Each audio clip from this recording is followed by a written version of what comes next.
29वां अध्याय। रविंद्रनाथ टैगोर और मेरे विद्यालयों की तुलना। रविंद्रनाथ टैगोर ने हम लोगों को आत्माभिव्यक्ति के एक स्वाभाविक रूप में पक्षियों की भांति सहज ढंग से गीत गाना सिखाया। एक दिन प्रातःकाल जब मैंने रांची के अपने विद्यालय के एक 14 वर्षीय छात्र भोलानाथ के सुरीले गायन की प्रशंसा की तो उसने यह बात बताई। बीच बीच में वह गाता ही रहता था, चाहे उसे कोई गाने के लिए कहे या ना कहे, वह सुरीली तानों की झड़ी लगा देता था। मेरे विद्यालय में आने से पहले वह रविंद्रनाथ टैगोर के बोलपुर स्थित सुप्रसिद्ध शांति निकेतन विद्यालय का छात्र रहा था। मैंने उससे कहा, रविंद्रनाथ के गीत बचपन से मेरे होठों पर रहे हैं। सारे बंगालियों को, यहां तक कि अनपढ़ किसानों को भी उनकी मनोहारी कविताओं में आनंद आता है। भोला ने और मैंने साथ साथ टैगोर के कई ध्रुव पद गाए। उन्होंने हजारों भारतीय गीतों को संगीत में ढाला है, जिनमें से कुछ तो उनकी अपनी रचनाएं हैं और कुछ प्राचीन गीत हैं। हमारा गायन समाप्त होने के बाद मैंने कहा, साहित्य के लिए रविंद्रनाथ को नोबेल पुरस्कार मिलने के शीघ्र बाद ही मैं उनसे मिला था। मुझे उनसे मिलने की इच्छा इसलिए हो रही थी कि अपने साहित्य के आलोचकों से निपटने में स्पष्टवादिता का उनका साहस मुझे बहुत अच्छा लगता था। यह कहकर मैं हंस पड़ा। भोला का कुतूहल जाग उठा। उसने पूरी कहानी सुनने की उत्सुकता प्रकट की। मैंने बताना शुरू किया। बंगाली काव्य में नई शैली लाने के लिए विद्वानों ने टैगोर की कटु आलोचना की। उन्होंने पंडितों को अत्यंत प्रिय लगने वाले निर्धारित नियमों को ठुकराकर लोक भाषा की पदावली को शास्त्रीय पदावली के साथ मिला दिया। उनके गीतों में मन को छू लेने वाले शब्दों में गहन दार्शनिक सत्य होता है। प्रचलित साहित्यिक ढंग की उन्होंने कोई परवाह नहीं की।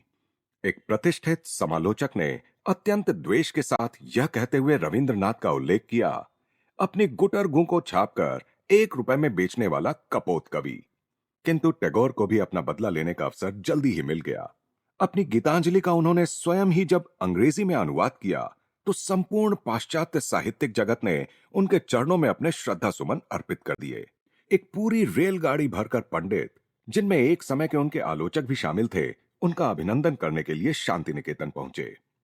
जानबूझकर उन्हें काफी देर तक बिठाकर रखने के बाद ही रविंद्रनाथ उनसे मिले और फिर निर्विकार भाव से मौन रहकर उनकी प्रशंसा सुनते रहे।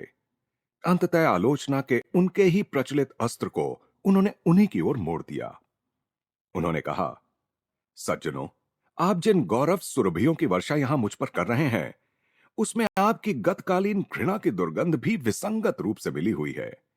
मेरे नोबेल पुरस्कार मिलने और आप लोगों की प्रखर प्रशंसात्मक बुद्धि के अचानक जागृत होने के बीच कहीं कोई संबंध तो नहीं। मैं तो अभी भी वही कवि हूं जिसने आप लोगों को तब बड़ा ही नाराज कर दिया था जब मैंने प्रथम बार बंगाल मंदिर में अपने विनम्र काव्य सुमन अर्पित किए थे। समाचार पत्रों ने टैगोर द्वारा सुनाई गई निर्भीक फटकार का वृतांत प्रकाशित किया। चापलूसी से सम्मोहित न हुए उस पुरुष के स्पष्टवादी शब्द मुझे बहुत पसंद आए। कोलकाता में रविंद्रनाथ के सेक्रेटरी श्री CF एंड्रूज ने मेरा उनसे परिचय करा दिया। मैं जब वहां गया तो श्री एंड्रयूज केवल एक बंगाली धोती पहने हुए थे। वे टैगोर का उल्लेख प्रेम से गुरुदेव कहकर करते थे। रविंद्रनाथ ने शिष्टतापूर्वक मेरा स्वागत किया।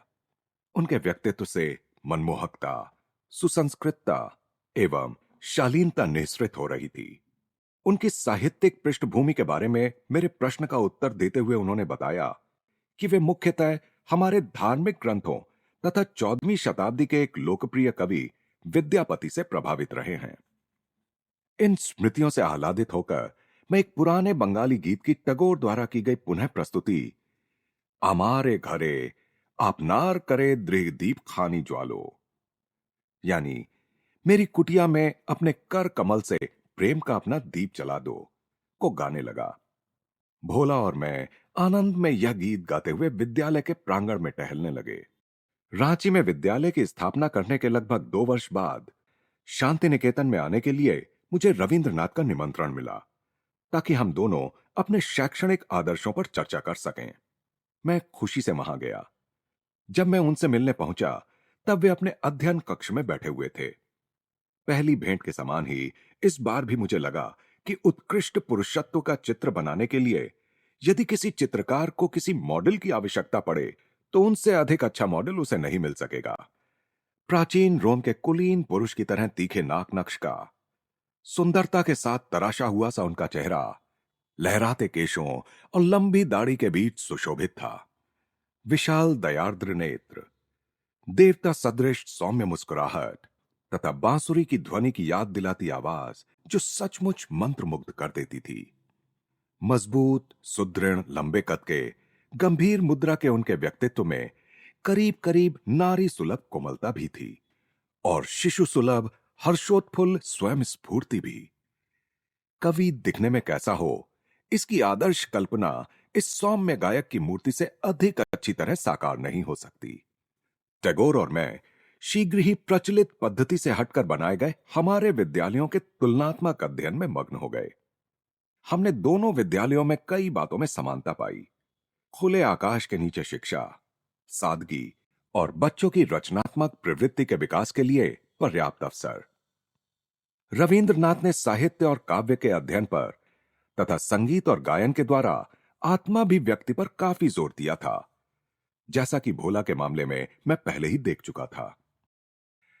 शांति निकेतन के बच्चों के लिए मौन के विशिष्ट समय भी निर्धारित थे, परंतु उन्हें योग का कोई विशेष प्रशिक्षण नहीं दिया जाता था। कविवर ने रांची में सभी छात्रों को सिखाए जाने वाले शक्ति संचार के योग्यता व्यायामों और एकाग्रता की यौगिक प्रविधियों के मेरे विवरण को अत्यंत ध्यान से सुना। टैगोर ने मुझे अपने आरंभ के शैक्षणिक संघर्ष के बारे में बताया। 5वीं कक्षा के बाद मैं स्कूल से भाग निकला, उन्होंने हंसते हुए कहा। स्कूली कक्षा के नीरस अनुशासनात्मक वातावरण में उनके जन्मजात कवि हृदय की कोमलता को कैसे झटके लगते होंगे, इसे मैं आसानी से समझ सकता था। इसीलिए मैंने छायादार वृक्षों और आकाश के सौंदर्य के तले शांति निकेतन की स्थापना की। सुंदर बगीचे में अध्ययन करते बच्चों के एक छोटे से गुट की ओर भावपूर्ण ढंग से इशारा करते हुए उन्होंने कहा, बच्चा फूलों और गाते पक्षियों के बीच अपने स्वाभाविक वातावरण में रहता है। वहां वह अपनी व्यक्तिगत प्रतिभा की गुप्त निधि को अधिक सरलता से व्यक्त कर सकता है। सच्ची शिक्षा को बाह्य साधनों द्वारा भरा या ठूंसा नहीं जा सकता, बल्कि सच्ची शिक्षा तो वह है जो भीतर में निहित अनंत ज्ञान भंडार को ऊपर ला सके। मैंने उनके साथ सहमति प्रकट की और कहा, साधारण विद्यालयों में बच्चों को आंकड़ों और ऐतिहासिक कालक्रम के अनन्य आहार पर रखकर उनकी आदर्शवादी और वीर पूजात्मक नैसर्गिक प्रवृत्तियों को भूखों मार दिया जाता है। कविवर अपने पिता देवेंद्र नाथ के बारे में, जिन्होंने शांति निकेतन शुरू करने की उन्हें प्रेरणा दी थी, अत्यंत प्रेम के साथ बोलने लगे। उन्होंने कहा, पिताजी ने यह उपजाऊ जमीन मुझे दे दी, जहां उन्होंने पहले ही एक अतिथिशाला और मंदिर का निर्माण कर लिया था। मैंने 1901 में यहां केवल 10 बच्चों के साथ अपना शैक्षणिक प्रयोग आरंभ किया। नोबेल पुरस्कार के साथ जो 8,000 पाउंड मिले, वह सब विद्यालय पर ही खर्च हो गए। दूर दूर तक महर्षि के नाम से विख्यात देवेंद्रनाथ टैगोर अत्यंत अद्भुत व्यक्ति थे, जैसा कि उनकी ऑटोबायोग्राफी से पता चलता है। अपनी युवावस्था के 2 वर्ष उन्होंने हिमालय में ध्यान धारणा में व्यतीत किए थे। उनके पिताजी द्वारकानाथ टैगोर भी पूरे बंगाल में जनहितार्थ दान धर्म के लिए विख्यात थे।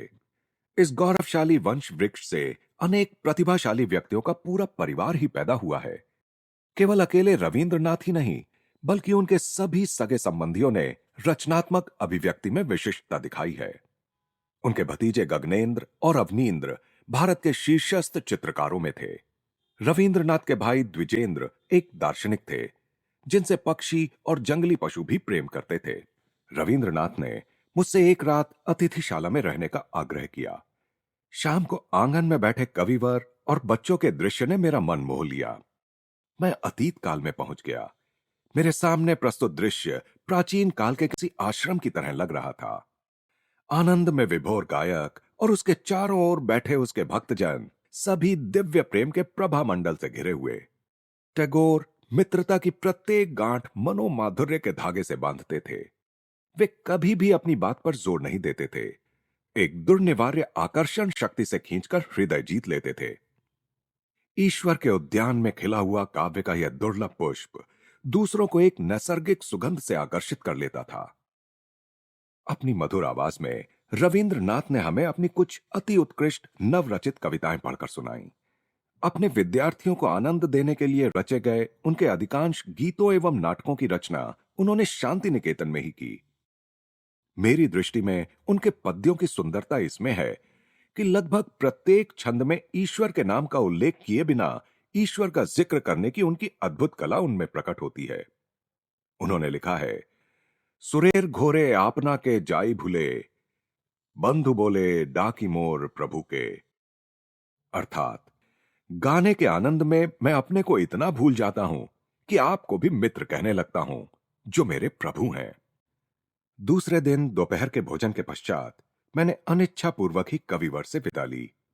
मुझे इस बात का आनंद है कि उनका छोटा सा विद्यालय अब एक अंतर्राष्ट्रीय विश्वविद्यालय विश्व भारती बन गया है, जहां अनेक देशों के छात्रों को आदर्श वातावरण प्राप्त होता है, जहां चित्त भयमुक्त और सिर ऊंचा हो, जहां ज्ञान मुक्त हो, जहां विश्व संकीर्ण आपसी दीवारों से छोटे छोटे टुकड़ों में न बटा हो, जहां शब्द सत्य की गहराइयों से आते हों, जहां अथक कर्मधारा अपने हाथ पूर्णता की ओर फैलाती हो, जहां विचारों का निर्मल स्रोत तुच्छ आचारों के रुक्ष मरुभूमि की बालू में खो न गया हो, जहां मन को अब निरंतर विस्तारित होते विचार एवं कर्म में ले जाते हों, उस मुक्ति के स्वर्ग में हे मेरे परमपिता, मेरे देश को जागृत करो। रविंद्रनाथ टैगोर।